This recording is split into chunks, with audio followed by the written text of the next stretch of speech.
Hi hello welcome back to my channel Bhargavi వంటిల్లు. ఈరోజు వీడియోలో ఇడ్లీ చట్నీని సింపుల్ అండ్ టేస్టీగా హోటల్ స్టైల్లో చేసేలాగా ఎలా ప్రిపేర్ చేయాలో చూపిస్తాను.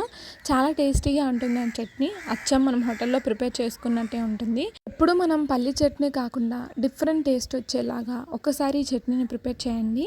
చాలా టేస్టీగా ఉంటుంది. ఎలా ప్రిపేర్ చేయాలో ఈ వీడియోలో చూసేయండి. ముందైతే స్టవ్ మీద ప్యాన్ పెట్టుకొని ప్యాన్లో 1 కప్పు వరకు పల్లీలు యాడ్ చేసేసుకోవాలి. పల్లీలు హై ఫ్లేమ్లో పెట్టకుండా లో ఫ్లేమ్లో ఫ్రై చేసుకోవడం వల్ల మనకి పల్లి చట్నీ అనేది పాడవ్వదు. ఎన్ని రోజులైనా ఫ్రిడ్జ్లో పెట్టుకుంటే ఇంకా తెమ్మడగా రాకుండా ఉంటుంది. సో మీడియం ఫ్లేమ్లో పెట్టుకొని ఫ్రై చేసుకోవాలి. ఇలా ఒక 5 నిమిషాల పాటు ఫ్రై చేసుకుంటే మనకి చక్కగా ఫ్రై అయిపోతాయి. ఇలా ఫ్రై అయిపోయిన తర్వాత ఇప్పుడు ఇంకొక 2 నిమిషాల పాటు ఫ్రై చేసేసుకొని స్టవ్ ఆఫ్ చేసేసుకోవడమే. ఈ పల్లీలు ఇప్పుడు పూర్తిగా చల్లారేంత వరకు మనం చల్లారబెట్టుకోవాలండి. ఈ పల్లీలు తోలు తీయకుండా మనం పొట్టుతోనే వేసుకుంటే మనకి మంచి హెల్తీగా ఉంటాము. ఇంకా టేస్ట్ కూడా చాలా బాగుంటుంది. ఎక్కువ మంది పొట్టు అనేది తీసేస్తుంటారు. అలా కాకుండా ఇలా ఒకసారి ట్రై చేయండి, చాలా బాగుంటుంది. ఇప్పుడు ఇందులో 1 కప్పు వరకు కొబ్బరి ముక్కలు వేసుకోవాలి. కొబ్బరి ముక్కలు ఏం ఫ్రై చేయాల్సిన అవసరం లేదండి, డైరెక్ట్గా వేసుకోవచ్చు. ఇప్పుడు ఇందులో ఒక 5 నుంచి 6 వరకు పచ్చిమిర్చి, రుచికి తగినంత ఉప్పు, చిన్న అల్లం ముక్క, చిన్న నిమ్మకాయ సైజ్ అంత చింతపండును కూడా వేసుకోండి. అలా అయితే టేస్ట్ చాలా బాగుంటుంది. ఇవన్నీ వేసుకొని వాటర్ వేసుకుంటూ ఇలా మెత్తగా గ్రైండ్ చేసుకోవాలి.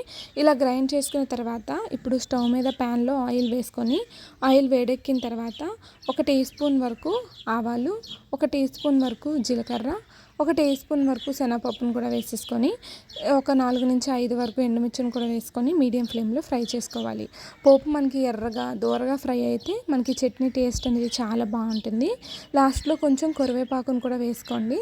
కరివేపాకు కూడా ఇంకొక 2 నిమిషాల పాటు ఫ్రై అవ్వనివ్వాలి.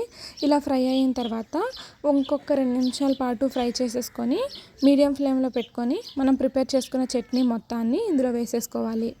చట్నీని వేసుకొని ఈ గిన్నెలో ఇంకొంచెం వాటర్ని యాడ్ చేసేసుకొని ఆ వాటర్ని కూడా ఇందులో వేసేసుకోవాలి. ఇంకా మీకు థిక్గా అనిపిస్తే ఇంకొంచెం వాటర్ని యాడ్ చేసుకోవచ్చు. నేనైతే యాడ్ చేయటం లేదు. సో ఈ విధంగా మొత్తం పోపుని కలిపేసుకొని స్టవ్ ఆఫ్ చేసేసుకోవడమే. ఇదేం మరగాల్సిన అవసరం లేదండి, వెంటనే స్టవ్ ఆఫ్ చేసేసుకోవచ్చు. చట్నీ మనకి చిక్కగా ఉందనుకుంటే కొద్దిగా వాటర్ని యాడ్ చేసుకొని పల్చగా చేసుకోవచ్చు. సో ఇలా బాగా కలుపుకున్న తర్వాత స్టవ్ ఆఫ్ చేసుకొని వేడి వేడి ఇడ్లీలో సర్వ్ చేసుకుంటే చాలా అంటే చాలా బాగుంటుంది. ఎప్పుడు మనం రెగ్యులర్గా తినే చట్నీలా ఉండదు, హోటల్ స్టైల్లో చేసే విధానంగా ఉంటుంది. ఖచ్చితంగా ఈ రెసిపీని మీరు కూడా ట్రై చేసి మీకు ఎలా కుదిరిందో కింద కామెంట్ సెక్షన్లో కామెంట్ చేయడం మర్చిపోకండి. ఈ వీడియో కనుక నచ్చినట్టయితే ఒక లైక్ చేసి షేర్ చేసి సబ్స్క్రైబ్ చేయండి.